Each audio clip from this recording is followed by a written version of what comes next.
rí wípé mo rí lórí àìtàn aṣọ tó wà ń bẹ̀ jẹ́ aṣọ tó ya tí ò wá òkè aṣọ rògbò ó wá sunkún wá mú ìkásẹ́nu wọ́n ní olúwa mo béèrè pé kí ni ìtumọ̀ àti àpẹẹrẹ wọ́n bá àwọn bá sọ fún mi pé bí ò bá gbàdúrà dáadáa ká béèrè àánú dáadáa pé ìjọba rẹ̀ yóò ṣubú èkejì yóò dẹ̀ máa bẹ̀rẹ̀ sí ṣẹ̀sìn àti àbùkù ní àná ọjọ́. Bàbá Tinubu wọn náà máa padà táwọn bá kú fún àdúrà wọn á máa ṣẹ̀sìn kiri. What can fa ẹ̀sìn nínú gbogbo màtá tó wà nílẹ̀ nínú gbogbo rògbòdìyàn tó wà nílẹ̀ kí ló fa ẹ̀sìn nínú ẹ̀ ṣùgbọ́n ẹ wá. Prophet Nasiru ìran yín máa ń lanà kẹ̀kẹ́ òní ẹ̀sìn bíbó o ṣùgbọ́n ẹ jẹ́ awẹ́nu lẹ̀ ká wẹ́nu ọkọ́ bàbá Tinubu á máa ṣẹ̀sìn kẹ́ wọ́n máa ṣubú ní June 12 bàbá láwọn dọ̀bálẹ̀ fún democracy ara ìsẹ́ni o a dẹ̀ tún rí lánàá ní South Africa àbí wò rí fídíò wọn pín dọ́dọ̀ ẹ̀ òun náà ló ń wò yẹn wọ́n ní new president wọn ní South ń bẹ̀ ó ń ṣe kíhàndì pẹ̀lú gbogbo àwọn olórí orílẹ̀-èdè kàǹkàǹkà tí wọ́n yàn wá bá wọn celebrate o ni wọ́n ló wá ọmọ Yíbò wá ní new president ó wá kù kó gbọ́ ó ń gba àwọn president tó kù lọ́wọ́ ó wá dọ́dọ̀ Tinubu ìjọ́n pampas kò tiẹ̀ fún wọn recognition kò tiẹ̀ nod kò tiẹ̀ ṣe ege kankan pé kinní kan mehàn mo ní lórí àṣekì náà èwo tún ni ṣùgbọ́n bí bàbá Nasiru ṣe wá sọ̀rọ̀ ẹlẹ́sìn dé yìí báyìí sìn bí bàbá Nasiru ṣe wá sọ̀rọ̀ ẹlẹ́sìn dé yìí báyìí sìn bó tilẹ̀ jẹ́ wípé a padà rí fídíò gbogbo fídíò yẹn náà lẹ kúkú ń wò yìí níbi tí president South Africa tí ó ti padà lọ handshake bàbá Tinubu gbogbo bẹ́ẹ̀ náà la máa dé mo kíwa mo kíwa gbogbo ibikíbi tẹ́ bá wà tẹ́ ti ń gbọ́ mi àbí tẹ́ ti ń wò mí orúkọ tèmi ò yí padà rárá Yèyé Dára Kowé kò ó lè mí jẹ́ o ọ̀rọ̀ lórí bàbá Tinubu náà ni o wọ́n ní ẹ̀sìn lókù tí bàbá Tinubu ó mọ̀ ṣe kiri ó máa lọ fá gan mà ní a máa dẹ̀ rí ipa èmi kọ́ṣà ni mo sọ don't come for me ìwọ àtèmi jọ ń fetí gbọ́ bàbá Nasiru tó sì sọ ọ̀run ló fi ṣẹ́ rán wọn nítorí náà a kì í bẹ̀rù ẹni tá a jíṣẹ́ ok jàre ẹ̀yin lẹ́mọ̀ bàbá Nasiru ó yá. ọjọ́ kejìlá gbogbo ẹ̀yin tẹ́ ẹ bá wà lórí mídíà ẹ rí bó ṣe ṣubú ta lórí kíní ẹ tó ṣubú galata kò tí ì gbọ́jọ́ mẹ́rin mo sọ fún wa o ìṣòro tí Nàìjíríà ní ni wípé ẹni tó lóko tó lókìkí náà gbàgbé pé Ọlọ́run ń lò take note ẹ tó gbọ́ ohun mẹ́ta tí mo fẹ́ sọ ká tó lọ ìpàdé tí ẹni ṣiṣẹ́ wà lóòrùn ogun ẹni ṣiṣẹ́ wà lóòrùn ẹni máa jẹ́ wà bójú. Number one, mo rí ààrẹ Tinubu ó wà nù plane nínú plane yẹn ó gúnlẹ̀ sí ìlú Kano ó gbé kínní tá a fi máa ṣe oko oyin láyé àtijọ́ nílùú òkè kíní tá a fi lọ ń kó oyin iná tá a máa kó pàdájọ tá a fi lọ ń kó oyin nínú igbó yẹn tá a máa taná sí láti fi jó oyin láti fi ló oyin wọnú igi ká lè kó oyin yẹn iná yẹn ló gbé dání ó dẹ̀ tẹ́ bọ governor office ní Kano. ẹni sùúrù bàbá Nasiru ẹ ti ń sọ̀rọ̀ pé ẹ ti rí bàbá Tinubu wọ́n wọnú plane good àlá nìyẹn náà tó o bá rí rẹ tó o bá láàlá tó o rí rẹ nínú plane bẹ́ẹ̀ ni àlá dáadáa ni nǹkan rẹ ni ẹ ti ń sọ̀rọ̀ lọ bàbá Nasiru ẹ lè rí bàbá Tinubu nínú plane ẹ rí tí mo ti ń káwọ́ sókè pé yes òótọ́ ni wọ́n máa fly káàkiri all over the world wọ́n máa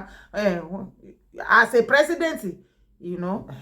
so plane dáa ṣùgbọ́n ẹ tún wá ní plane wọn ó balẹ̀ kàó ṣé Kánò àbí Kaduna lẹ pé Kánò Kaduna kákákáì náà ni wàhálà ibo ni wàhálà ti ń ṣẹlẹ̀ àti ìdébẹ̀ ẹná sọ̀kalẹ̀ ṣé sí Kánò lẹ pé ni ìyẹn náà kọ́ ní sì ní problem torí ara ẹ̀ náà gbogbo ẹ̀ ló sì ń jọra wọn tí tá bá rí bàbá Tinubu nu plane tán wá tí plane wọn wá ṣe hìí sí Kaduna àbí Kano same náà sì ní after all àwọn ni president wa gbogbo nọ́ọ̀tì ọwọ́ wọn ló wà ṣùgbọ́n bàbá Nasiru ẹ wá tẹ̀síwájú ẹ ní iná tí wọ́n máa ń mú mi ò mọ báyẹn máa ń ṣe oyin ẹ̀yin tẹ́ ẹ mọ báyẹn máa ń kó oyin wọ́n ní iná yẹn ṣé o ti mọ̀ you know ṣé ẹ mọ̀ ẹ bá mi kọ síbi comment section tó o bá rí picture ò tí lè gbé picture jáde lórí comment ẹ ṣáà bá mi kọ kẹ bá mi ṣàlàyé mi náà fẹ́ mọ̀ tẹ bá dẹ̀ ni ẹ lè bá mi send ẹ̀ sí orí WhatsApp mi mo ní interest ẹ wá ní iná yẹn lẹ rí lọ́wọ́ bàbá Tinubu ó kàn ti ná bọ Governor's House ní Kano àbí Kaduna kẹ́ù báwo ni bàbá Tinubu máa ṣe tí ná bọ Kano Kaduna àbí Kaduna náà pè ní màmá rewind kìíní ó bá jẹ́ Kaduna ni kẹ́ù ní o àbí bàbá Tinubu mọ̀ sí ipa emir mi àbí bàbá Tinubu abẹ́mọ̀ nípa àwọn Sanusi àti Bayero ni àbí àtẹ́padà gbéṣe lédè ta ni torí gbogbo ẹ̀ la fi wọ́n nu yín wípé bẹ́ẹ̀ ṣe wá ń lọ lílọ tẹ́ wá lọ ta ní ẹjọ́ kò lé tẹ́ ẹ ní dandan bọ́ bá débẹ̀ tẹ́ ẹ bá lùsì tẹ́ ẹ bá fìdí rẹmi ẹ padà lé ìgbà tẹ́ ẹ dẹ̀ ti mọ wé yín ẹni mọ wé ló mọ wé ìyẹn ò sí problem ṣùgbọ́n ṣe mọ̀ wípé àwọn attitude yín ara attitude yín nílẹ̀ Yorùbá náà nìyẹn ẹ̀yin ni fati ń jọba nílẹ̀ Yorùbá ẹ ti padà gbéṣe lédè ta bàbá Tinubu mo wọ́n nu yín from my own side mo wọ́n nu yín wípé state no be federal gbogbo ẹ mọ̀ pé tí sọ wá di akásẹ́fù báyìí tẹ́lẹ̀ ti kó gbogbo wa sínú pocket akọ̀dẹ̀ ti gbà fọlọ́run lórí màtá yín ṣé ẹ tún wá gbéṣe lédè ta ni Kaduna àbí Kaduna kọ́ ni Bayero àti Sanusi emir méjì palace kan live wọ́n jọ ń control emir ní àwọn èèyàn tiẹ̀ Sanusi bàbá ṣé torí ilẹ̀ Yorùbá ẹ mọ̀ pé ilẹ̀ ń jọba ṣé ẹ ṣáà lọ́wọ́ sí yẹn bàbá Tinubu pẹ̀lú iná tó ló wà lọ́wọ́ yín tẹ̀ ń tìbọ̀ léyìí jẹ́ rewind sí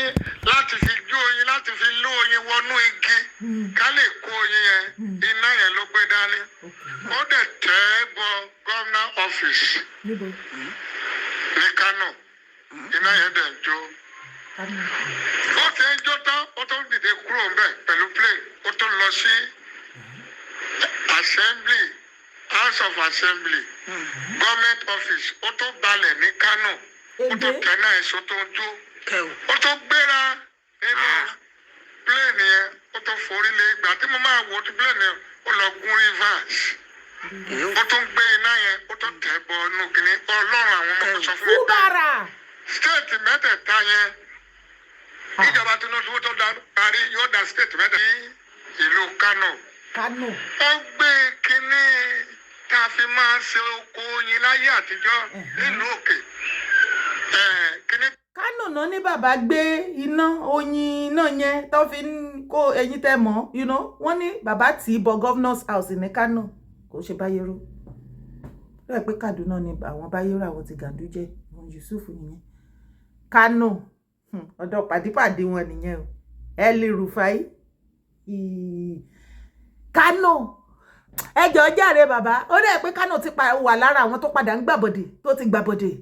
wọ́n ní bàbá ti ná bọ̀bẹ̀ wọ́n ní bàbá ti ná bọ Kano Governor's Office wọ́n tún ti ná bọ Kano House of Assembly Kano ti gbàbọ̀dè.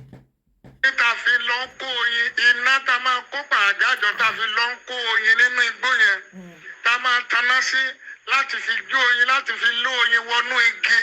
ká lè kó oyin yẹn iná yẹn ló gbé dání ó dẹ̀ tẹ́ bọ governor office ní Kano iná yẹn dẹ̀ ń jó ó ti ń jó tán ó tó dìde kúrò ń bẹ̀ pẹ̀lú plane ó tó lọ sí assembly house of assembly government office ó tó balẹ̀ ní Kano ó tó tẹ̀ náà èso tó ń jó ó tó gbéra plane yẹn ó tó forí lé ìgbà tí mo máa wò ó ti plane yẹn ó lọ gún rivers ó tó ń gbé. ẹ jọ wọn ló lọ gún rivers ibo ni Wike àti Fubara ti ń jàsà mà ẹ mọ̀ epo rí pláfọ́ọ̀mù wa ìyàtúnṣe la wà fún èmi dẹ̀ máa ń gbé yín débẹ̀ gangan kí àlàyé yẹn kó lè yé yín débẹ̀ ẹ jọ̀ọ́ níbi comment section yẹn olólùfẹ́ dára ẹ jọ̀ọ́ ibo ni governor ibo ni Fubara governor àti Wike ṣé kò ń ṣe the same river sí kẹ̀kẹ́ òní lóòótọ́ bàbá Tinubu ẹ wá ẹjá fi sọ̀rọ̀ lé ẹ má jẹ́ kéèyàn kankan bá wa gbọ́ bàbá ọmọ ń bá bàbá ẹ sọ̀rọ̀ gbogbo ìgbà kan lè yàn gẹ̀ẹ́tì ẹ̀ ráìtì ẹ máa farabalẹ̀ tọmọ náà bá ń kọ̀ǹplé pé nǹkan báyìí òun ò fẹ́ ẹ máa farabalẹ̀ ó yá bàbá Tinubu ẹ wá ṣé ẹ mọ̀ nípa ìjà àárín Wike àti Fubara àbẹ́yìn ni ẹni ẹ má sọ sókè jù wọ́n á gbọ́ o bàbá torí à ń gbọ́ sí pọ́nlẹ̀ títí náà bọ̀bẹ̀ yẹn náà ní Rivers a dẹ̀ rí pé ogun fẹ́ ṣẹlẹ̀ ní Rivers láàrin Wike àti Fubara ti yarí mọ́ Wike lọ́wọ́ báyìí ogun ti dé ẹ rí fídíò ibi tí àwọn ọmọ Fubara tó lé àwọn local government àwọn èèyàn ti Wike àlépa ó di la ẹni orí yọ ó dilé ẹ wá bàbá Tinubu ṣé ọwọ́ yín ló wà ń bẹ̀ ni bàbá a ní ẹ má gbèsè lédè ta ṣé ẹ mọ̀ wípé bẹ́ẹ̀ ṣe manipulate gbogbo ilẹ̀ Yorùbá náà nìyẹn for your own good ṣé ẹ mọ̀ wípé ẹ̀yin ni king of use and dump sa mo kàn ní kí n rán yín létí ẹ létí gbàgbé ni o tó o bá ń gbọ́ use and dump tó o tí ìpàdé ẹ̀ rí bàbá Tinubu ni overall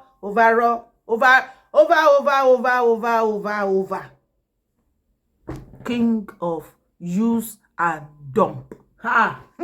gbẹgẹdẹ ti gbiná gan lẹ́yìn mi ti rí àyè ni tí bá ti rí àyè má bẹ̀rẹ̀ sí ni máa mú jáde fún yín gbogbo bí nǹkan ṣe lọ́nu kákọ́sì bàbá Tinubu gbogbo ẹ̀ ló ń sọ̀kalẹ̀ sórí tébù mi gbàyè ọ̀rọ̀ pọ̀ àwọn ọmọ bàbá Tinubu àwọn bàbá Gbàjà ẹ pẹ̀lẹ́ wọ́n ti túnṣẹ́ pé mọ́ everybody lọ́wọ́ o gbogbo àwọn ọ̀pọ̀lọpọ̀ tí ìwọ àtẹ̀mí mọ̀ tá à ń pè wọ́n ní ọmọ bàbá Tinubu ìgbẹ́ là ń fẹ́ wé wọ́n ti yọ wọ́n setting níbo even ṣe mọ́ dádì mi olórin ẹ mọ̀ pé lára àwọn ọmọ olódòdẹ ọmọ ṣé tírélà ti wá gbà rí ọmọ olódòdẹ àti ọmọ bàbá olódòdẹ àtọmọ ẹ̀bà dára wàhálà ẹ̀ pọ̀ king of use and dump nìyí bàbá ẹ jẹ́ kúkú làmọ́lẹ̀ ẹni don't come for me bàbá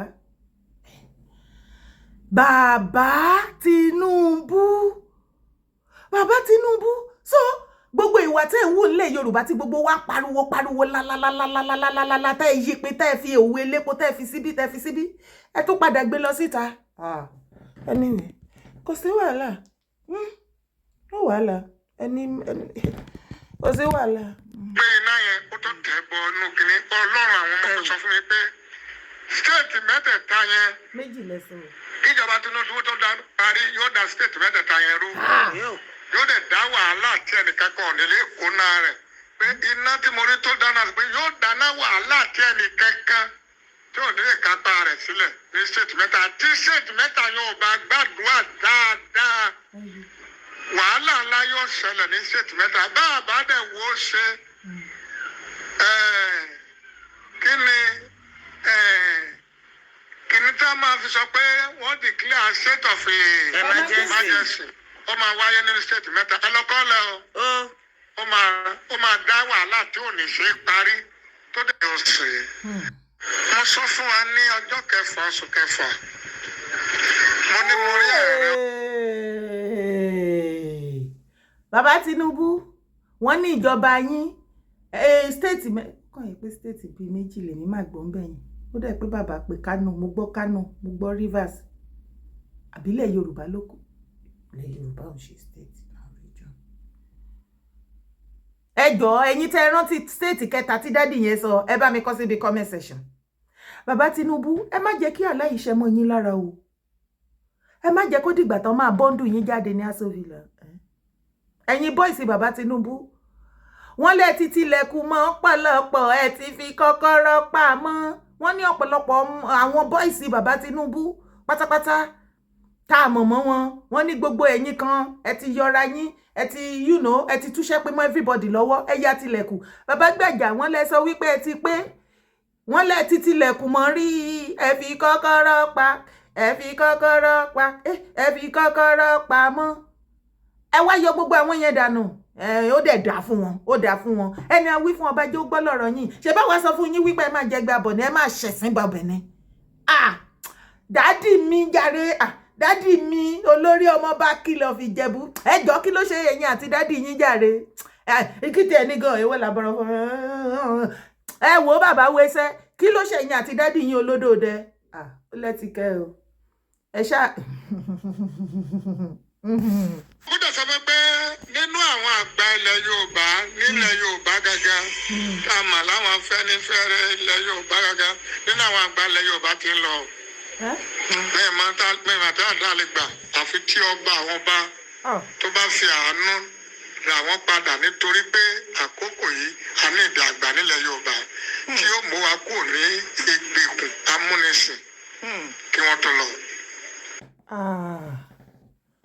Bàbá Nasiru ẹni lára àwọn àgbààgbà ilẹ̀ Yorùbá Afẹ́nifẹ́re wọ́n ti rìn jìnnà ó tilẹ̀ jẹ́ wípé àsìkò wọn náà padà bẹ́ẹ̀ wà lọ títí ẹni ṣùgbọ́n kì í ṣe bí ká kú o bọ̀ síbẹ̀síbẹ̀ náà àgbà mà ti dé a nídìí àgbààgbà ńlẹ̀ Yorùbá not just àgbààgbà àwọn àgbààgbà tó nífẹ̀ẹ́ ilẹ̀ Yorùbá ìran Yorùbá ọmọ Yorùbá ìtẹ̀síwájú ilẹ̀ wa àwọn àgbààgbà ta nílélẹ̀ torí a ti fèsì greatest disappointment lọ́dọ̀ àwọn àgbààgbà àsìkò yìí àwa mọ̀ bóyá wọ́n rí lára wọn tán rẹ́dì láti ṣàtúnṣe torí àwọn àgbààgbà ilé tó wà nílẹ̀ wọ́n ti di karanjẹ́gbọ́n bíi ti Tinubu àwọn yìí pé fẹ́ everybody wa ni wọ́n rí kí ló kàn wọ́n àwọn àgbààgbà tẹ́ ń sọ yìí politicians great politicians ni wọ́n o greatest even going to 100 wọ́n sì bá ṣe ń jà fún APC làwọn kan ń jà fún PDP làwọn kan ń jà fún LP àwọn èèyàn ilẹ̀ ń sọ èmi ò rọ́kú rẹ anybody o àgbà ẹ má lọ bì kankan o ẹ jókòó lé o ẹ rọra máa mú mi o Ọlọ́run tí n bá sọ fún ẹ wípé má jẹ́ kí ọ̀rọ̀ ìrìn àjò tá à ń rìn má jẹ́ kó mú rẹ̀wẹ̀sì bẹ́ẹ̀ lọ́kàn bẹ́ẹ̀ ni torí wípé kí wúrà tó dán ó ti lánú iná kọjá ẹjọ́ ojoojúmọ́ lóòótọ́ ẹjọ́ máa ń súnyàn lóòótọ́ máa tó stage kan stress gbogbo you just feel like giving up ṣùgbọ́n tó bá tún jókòó tó bá tún rí àwọn ọ̀pọ̀lọpọ̀ tó bá bá ẹ sọ̀rọ̀ àti ìmísí Ọlọ́run wàá tún wò pé ó yá jẹ́ ń ta mọ́ra jẹ́ àtún continue ṣùgbọ́n mo fẹ́ fi àsìkò yìí kí gbogbo ọmọkọ ilẹ̀ Yorùbá pátápátá ní orí ètò Dára bó jẹ́ silent washer àbó tí ẹ wò mí tán dáadáa bó ti yẹ pé ọ̀pọ̀lọpọ̀ ẹ̀yin silent washer mi mo ní yín dáadáa ìdí tẹ́ ẹ ṣe fẹ́ máa fún mi ní support is what I don't know ẹ remain silent lọ́dọ̀ yín bẹ́ẹ̀ yín lẹ́mọ̀ gbogbo ẹ̀yin tí ẹ ń wò mí tán tẹ́ ẹ máa ṣe silent washer ní gbogbo ìgbà gbogbo ẹ̀yin tẹ́ ẹ bá mi thumb up gbogbo ẹ̀yin tẹ́ ẹ bá mi comment a kú oríire congratulations iṣẹ́ làwa ń ṣe ní orí ètò Yèyé Dára Kòwé torí wípé tí mo bá ń sọ tẹ́ ẹ bá bá mi fọwọ́ kù kí ni mo fẹ́ ṣe ó ní mo ṣe máa ń sọ fún yín wípé àwọn kan wọ́n wà ní under comment section wa gbogbo ọ̀pọ̀lọpọ̀ nǹkan tẹ́ ẹ̀ ń kọ yàtọ̀ fún ọ̀rọ̀ ẹnu ti tèmi wọ́n mú nǹkan tó fẹ́ bẹ̀ gbogbo ariwo ìwọ àtèmi àti comment àti like àti love àti everything àti gbogbo bẹ́ẹ̀ ṣe bá mi share dé gbogbo bí tó yẹ kẹ́ share dé ó ti ń jáde o ó ti ṣe é ṣe o ó ti ṣe é ṣe o ó ti ṣe é ṣe o adúpẹ́ ó yẹ jẹ́ sáré gbé débẹ̀ wá ní Dára kí ló ṣẹlẹ̀ congratulations to us iṣẹ́ wa ló ṣe débẹ̀ Southwest governors plan massive land clearing for farming. Is that not a good news? Come on, tap yourself. Èmi gan tap ara. Ó yá Dára tap ara ẹ̀. Mo rojọ́. Ẹ̀yin gan àṣìṣe ṣé ti wá rí wípé ká máa pariwo yẹn ìpèsè nǹkan tá fẹ́ lélẹ̀ ó lérè ṣé èrò yìí pé eléyìí tí wọ́n ní Southwest governor plan massive land clearing for farming ṣé bí ìwà tèmi la ti ń pariwo láti ọdún bíi mélòó la ti ń pariwo báyìí wípé ẹ̀yin South West governor invest nínú farming tí gbogbo ilẹ̀ Yorùbá bá jẹ́ àwa là supply gbogbo African country neighboring country ló ń jẹ́ wà láì kò padà bá àdìjú Ọlọ́run kẹwàá débẹ̀ ṣùgbọ́n wọ́n mà ti gbọ́ ẹ̀yin South West governor mi governor Babájídé ẹ mọ̀rọ̀ tèmi èmi ò lọ́ta ń lólódì ńlẹ̀ Yorùbá ìwọ tó bá ń ṣọ̀tá ara ẹ̀ tó bá lẹ́nibọ̀dì tó ń ṣọ̀tá wọn bẹ̀ ni kó lọ ṣọ̀tá o èmi ò ṣọ̀tá èèyàn o bó bá ṣe dáadáa ń praise wọn bó bá kù díẹ̀ káàtó àjọ máa gé wọn jẹ náà ni ìtẹ̀síwájú ilẹ̀ mi lèmi ṣàfẹ́. Governor Babájídé Sanwó-Olú Ayédàtiwa tòǹdó Adeleke ti Ọ̀ṣun Dàpọ̀ Abíọ́dún eléyìí of Ogun State Oyèbánjí tèkìtì èwo ló tún kù Mákindé ẹ ṣeun wá. When the Southwest governors on Wednesday agreed to strengthen farm security by creating specialized units within the Amotekun Corps. This was part of the resolution reached at the Roundtable on Food Security hosted by the Development Agenda for Western Nigeria Commission Ibadan, the Oyo State capital. This was part of the resolutions reached at the Roundtable on Food Security hosted by the Development Agenda for Western Nigeria Commission in Ibadan, the Oyo State capital. Tó já sí wípé àwọn gómìnà wa wọ́n jókòó round table, wọ́n wá jókòó wọ́n fẹnukonu wọ́n forí gbá orí ẹ má jẹ́ kó rí fọ́ ẹ má ní ẹdẹkẹ o wọ́n fi kù gbára wọn ẹni àṣà wọ́n ṣàsọ wípé ọ̀rọ̀ food security ó ti di ṣeṣe ńsìn. Present at the meeting were the 5 commissioners for agriculture from Ekiti, Ogun, Ondo, Osun, and Oyo State. Ebenezer Boluwade, Bolu Owotomo, Olayato Aribo, Babatola Fasheru, and Olasunkànmí Ọlálẹ́yẹ ẹ má bínú sí mi o tí mi ò bá pronounce àwọn orúkọ yẹn dáadáa ẹ má bínú ẹ ṣàforíjì fún mi and Olasunkànmí Ọlálẹ́yẹ respectively, while Mr. Emmanuel Audu, the permanent secretary of the Lagos State Ministry of Agriculture, represented the State Commission. In his opening remark, the Director General of the Commission, Seye Oyeleye, said it is important to dispel unfounded rumor that the region has lost its capacity to produce its food. Yeah! Awani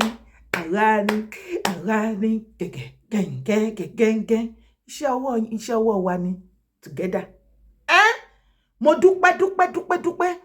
ṣé rí tá bá ń ṣe àwọn kinní yẹn ó lè má dàbẹ́ ni wípé wọ́n gbà wọ́n níṣẹ́ kankan kan lè ṣe é ṣe kò sí nǹkan tó sọ kò sí bá lè ṣe máa sọ pé nǹkan kò ṣeé ṣe àní àwọn ọ̀pọ̀lọpọ̀ ọmọ Yorùbá máa sọ pé Yorùbá lè dá tirẹ̀ Nàìjíríà lè ṣe kinní kan mo ní kinní ẹ ti gbàgbé pé ènìyàn ló kó Nàìjíríà papọ̀ tó fọ́ọ̀sì wa mọ́ra wa tó sọ wá dẹyọ kan tó dẹ̀ mọ̀ wípé kò pay wa but for their own gain ní àsìkò náà ṣé nítorí wọ́n ti ṣe yẹn ìyẹn ni kí gbogbo wa wá para wa kú katakú síbẹ̀ nígbà tí ara ti ní everybody wọ́n ní àkìbáni nítan káfanibánitan ní àkìbánitan káfaninítan ya ìgbà tá ti wá bára wa tó ta ti ń fara wa ya nísìn ṣé kò ní kálukú má bàa lọ tiẹ̀ ni ẹ wá ní kò ṣeé ṣe nǹkan tó mú tó fi ṣeé ṣe tán fi force wa together tá fi gbé more than 60 years together ó náà ló máa padà ṣeé ṣe tó ní kálukú á fi fọ́dà gbé tá bá tiẹ̀ lọ na by force kò jẹ́ dandan ká jà ṣùgbọ́n say no to referendum Nàìjíríà tí ìbò káǹtì ìwọ bá lọ sọ pé kán lọ ṣe referendum kankan máa béèrè lọ́wọ́ ọmọ Nàìjíríà you stand for one Nigeria but you want to go níbo ìbò wo lẹ́ẹ̀dì gan Nàìjíríà tó káǹtì tó jẹ́ pé ìbò yẹn náà fi gbé candidate yẹn wọlé ní the same Nigeria tájọ mọ̀ kò lè work say no to referendum ibẹ̀ yẹn kọ́ là ń lọ ṣe ti rí fámì yẹn èmi wá pariwo yín o gbogbo ẹ̀yin South West governor pátápátá mo dúpẹ́ lọ́wọ́ yín ìkan lára àwọn product yín náà ni mo jẹ́ Dára ní orúkọ tèmi àwọn èèyàn mi olólùfẹ́ wọn máa pè mí ní Dára kò wé bẹ́ẹ̀ ni mo congratulate yín fún ìgbésẹ̀ ńlá ribiribi tẹ́ ẹ gbé yìí ṣùgbọ́n ohun tí mo kàn wá fẹ́ bẹ̀ yín fún ni wípé bẹ́ẹ̀ ṣe wá ṣe meeting ẹ má jẹ́ kó jẹ́ the end torí continuity ẹ kì í ní nílẹ̀ Yorùbá ẹ má bínú ẹni mo ti sọ̀rọ̀ jù kí la dẹ̀ fẹ́ ṣe báyìí mo ní kí n ṣàlàyé yẹn délẹ̀ ní kẹ́ lè mọ̀ ipa àmọ̀ yín nínú àtẹ̀mẹ́ta back to back torí àtìgbà tí wọ́n ti ṣe security summit àdẹ̀gbúrò nǹkan kan mọ́dé ní ilé ni so eléyìí tẹ́ tó wá ṣe yìí báyìí it's a good news sir. Ẹ ṣé àwọn news báyìí la fẹ́ máa rí. Ẹ ti adopt national anthem wa iṣẹ́ wa fúnlẹ̀ wa gẹ́gẹ́gẹ́gẹ́ orílẹ̀ ibi wa ẹ̀bà kágbéga kágbéga ẹ̀bà kágbéga fàyèrí. Ó ti yá àwọn gọ́fúnà wa ti ṣetán láti gbé ilẹ̀ Yorùbá láti gbéga fáyérí. Mo ní àwa ní ìran ọmọ Ísírẹ́lì àsìkò yìí ògo adúláwọ̀ tí Ọlọ́run fẹ́ lò láti gbé ògo gbogbo Áfíríkà dìde. Bẹ́ẹ̀ ni iṣẹ́ yẹn ti bẹ̀rẹ̀. Ibo ni wọ́n ṣì wà? Ó sì ń sátẹ̀lé àwọn olóṣèlú lẹ́yìn. Ẹ wà ní àwọn gọ́vnà olóṣèlú ni dúró síbẹ̀. Wọ́n ti túṣẹ́ pé mọ́ ẹ lọ́wọ́ tí ẹ mọ bí nǹkan ṣe ń lọ. Gbàgbé bó ṣe happen. Jọ ń torí Ọlọ́run. Mo wá fẹ́ bi gbogbo ẹ̀yin olólùfẹ́ mi. Kí lẹ̀yin náà rí sí ọ̀rọ̀ tí àwọn gọ́vnà sì wà tí wọ́n ṣe ń sìn? Ìyẹn ni kọ́kọ́ bẹ́ẹ̀ ṣe lè fẹ́ tackle food security. A fẹ́ kí ẹ̀yin Southwest governor ẹ bá wa empower àwọn farmers wa. Ọ̀nà méjì ni empowerment yẹn dá fún. Ṣé rí ìkíní gbogbo àwọn fertilizer, gbogbo àwọn nǹkan material tí wọ́n lè lò private wọn, àwọn private farmer àti nǹkan kan bẹ́ẹ̀ yẹn ẹ fún wọn. Wọ́n ń kó fún wọn ní nọ́ọ̀tì lọ́fẹ̀ẹ́ lófò. Wọ́n ń kó fún wọn gbogbo nǹkan tó lè lò seed everything. Wọ́n ń kó fún wọn tó bá dẹ̀ tí kò ti tọ̀dọ̀ ti yín dé. Ẹ̀yin ẹ má máa fi ṣe nǹkan ará àdúgbò ara ẹ̀ mí àwa ara wa. Ẹ jẹ́ kí àwọn mẹ̀kúnnù bíi titi wa ẹ̀ náà kí wọ́n lẹ́tọ̀ọ́ sí i. Ẹ pín kó kún gbogbo àwọn tó yẹ kí ó kàn gbogbo wa lájọ jẹ́ ọmọ ilẹ̀ Yorùbá. Ẹ̀yẹn ní ìkíní. Ṣé wá rí ìkejì tí mo fẹ́? Security torí tẹ́ bá lè fẹ́ ṣe ọ̀rọ̀ farming ẹ̀yin Southwest governors. Tí ẹ bá ṣe kẹ́ mú ọ̀rọ̀ security ní ọ̀kúnkúndùn. Kò lè ṣeé ṣe o. Ẹ kàn máa lọ waste owó torí ìsílẹ̀ máa lọ mú owó tẹ́ máa lo 5 million fi ṣe nǹkan tẹ́ bá gbé bíìlì jáde tẹ́ máa ní 1 billion lẹ lò. Àwa máa mọ èmi Dára àtàwọn fans mi. Àwa máa monitor yín back to back níbi tá wa bàdé. Àbí ṣé mo parọ́ ẹ̀yin olólùfẹ́ Dára? Àjọ máa monitor wọn ni. Yo bẹ́ẹ̀ ṣe wá ṣe meeting yẹn ẹ má jẹ́ kó jẹ́ the end tá máa gbọ́ o. A fẹ́ reaction kó tẹ̀lé. Ẹ dẹ̀ ti ní àwọn Àmọ̀tẹ́kùn for security láti lè jẹ́ kí farming yẹn kó lọ bó ṣe yẹ kó ṣe lọ. Àmọ̀tẹ́kùn nìkan kọ́ ló wà nílẹ̀ Yorùbá o. Àìmọye àwọn security group tí wọ́n wà àwọn warriors wọ́n kún káàkiri oníkálùkù ní organizations wọn. Ẹ má kó Àmọ̀tẹ́kùn nìkan. Wọ́n dẹ̀ wà recognized, wọ́n dẹ̀ wà registered, wọ́n ríṣẹ́ ṣe. Ẹ lọ kó gbogbo wọn, ẹ fi lẹ́tà ránṣẹ́ sí gbogbo àwọn group the leader of all this organization kí wọ́n bá yín fi àwọn èèyàn wọn mélòó tẹ́ bá fẹ́ ní organization kan fi ránṣẹ́ sí yín ẹ wá kó wọn papọ̀ mọ́ Àmọ̀tẹ́kùn. Ẹ má lo Àmọ̀tẹ́kùn nìkan. Àwa ọmọ Yorùbá sọ wípé we say no to Àmọ̀tẹ́kùn. Chief Sunday Adéyẹmọ wọ́n ní ìfẹ́ ló dùn group wọn organization wọ́n sì láwọn mọ̀ ẹ̀yin náà mọ̀ ẹ ti rọ́gà leader àwọn lára Chief Igboho ni leader ẹ ti rí leader ẹ ti mọ àwọn ọmọ tó máa wà lẹ́yìn wọn náà wọ́n ló yàbàjẹ́ sílẹ̀ Yorùbá. Àwọn eléyìí ò ṣe rádaràdà wọn wá tọrọ owó lórí social media o. Àwọn eléyìí ò ṣiṣẹ́ kán máa lọ máa ṣe fídíò kán máa fi pe gbogbo àwọn tó wà ní diaspora ẹ ti rí iṣẹ́ tá a ṣe a ní ìdí owó transport ní a ní ìdí owó epo ní wọ́n ń ṣe o. Chief Igboho nìkan ní mi rí irú ènìyàn bíi ti máa yẹn rẹ́ láyé mi Ọlọ́run mo fọwọ́ sọ̀yà fún yín nípa ṣiṣẹ́ yẹn dójú àkéde mo ti ẹ̀ sọ. Ṣé ẹ ti gbàgbé ní ẹ̀yin governors wa ṣe bẹ́ẹ̀ rí fídíò security summit wọ́n ní àwọn ready fún láti protect ilẹ̀ Yorùbá ẹ bá wa invite wọn. Wọ́n ní a nídìí wọn. Ó yàtọ̀ ṣé èmi ò sọ pé Àmọ̀tẹ́kùn ò dáa ṣùgbọ́n ẹ má fi ṣe Àmọ̀tẹ́kùn nìkan. Agbára Àmọ̀tẹ́kùn nìkan ò lè káwé àlàtò wà lẹ̀ yìí àbí ẹ̀yin èèyàn mi kí lẹ ní mo wí. Gbogbo nǹkan tẹ́yin náà bá kọ síbi comment section wọ́n á kà o. Kí lẹ ní mo sọ ó yá èmi ti sọ ti tèmi ó yá ẹ̀yin ẹ fi ti yín gbà nídìí ẹ jẹ́ kí wọ́n rí gbogbo decision wa nǹkan táwa fẹ́. Bẹ́ẹ̀ ni Àmọ̀tẹ́kùn ní kọ́kọ́ lẹ máa lò fún security ẹ pé ìfẹ́ lódùn ẹ pé ṣe Sunday Adéyẹmọ Ìgbòho wọ́n ready fún ilẹ̀ Yorùbá o. Àwọn tó ready la fẹ́ kí wọ́n bá wa ṣiṣẹ́ yìí o kí gbogbo everybody kan lè lọ sóko ẹ dẹ̀ bá wa wọ́n gbogbo àwọn ọlọ́pàá wa kí wọ́n ṣọ́ra wọn. Ẹni ọlọ́pàá tí màálù tí Fúlàní bá kó màálù lọ sórí oko ẹ̀ tó jẹ́ kó ẹ̀ tán bá ṣe tíjà bá ṣẹlẹ̀ ẹ má má ti àwọn ẹni ẹlẹ́ni mọ́lé ikún lọ àdá tún sọnù ẹ fi ìyà méjì jẹ wọn lórí nǹkan wọn kó dànà ṣé àwọn Fúlàní nìkan ní Nàìjíríà ni àwọn ọmọ Yorùbá ò bá yín lójú jẹ́ wọn lọ bá wọn níbi wọn ní orí ilẹ̀ bàbá wọn ni kò yẹ kẹ́ tún máa support wọn mọ́ irú nǹkan bẹ́ẹ̀ yẹn àsìkò ti tó ẹ̀fọ́n ti tọ̀ sí gbẹ̀gìrì ẹ jẹ́ kẹ́lẹ́kọ̀ọ́ kẹ́kọ̀ọ́ ẹ̀ tẹ́ ẹ bá wá defend ọmọ Yorùbá this time around ṣé ó ti pọ̀ jù ni torí àwọn tí náà dáná wọn fi àwọn ọmọ youth wọn fi ṣeré ẹ̀yin náà ti ẹ̀pọ̀n wa lélẹ́ẹ̀kan náà ẹ ti ẹ̀ ṣojú ayé ẹ wo járe ẹ̀yin náà mọ̀ ṣùgbọ́n mo like movement